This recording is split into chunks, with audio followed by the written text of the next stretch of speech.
দর্শক, burn and plastic surgery ইউনিটে আছেন আমাদের সিনিয়র রিপোর্টার ফরুক বাবু।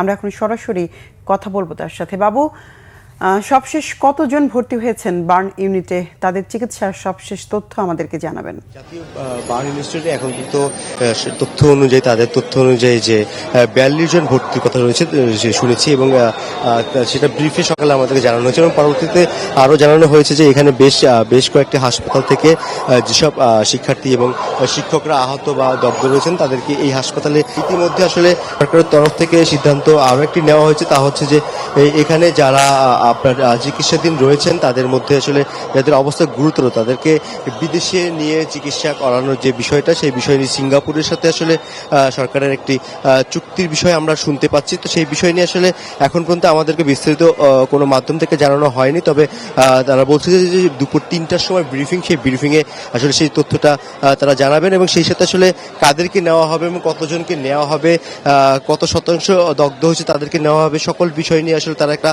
প্রাথমিক তালিকা তৈরি করেছে। সেই তালিকার কাজ প্রায় শেষ হয়েছে, এবং তালিকা ইতিমধ্যে তারা তালিকার কাজ প্রায় শেষ করেছে, এবং সেই বিষয় নিয়ে আসলে সরকারের ঊর্ধ্বতনরা, যেমন স্বাস্থ্য উপদেষ্টা, তিনি এখনো এই হাসপাতালে আছেন বলে আমরা জানতে পেরেছি। যে বা এই ছিল এইখান থেকে সর্বশেষ তথ্য।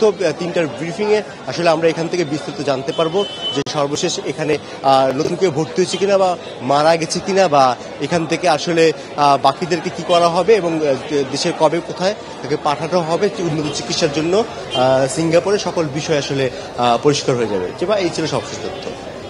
ধন্যবাদ বাবু, থাকুন সেখানেই, প্রয়োজনে আবারও যোগাযোগ করব।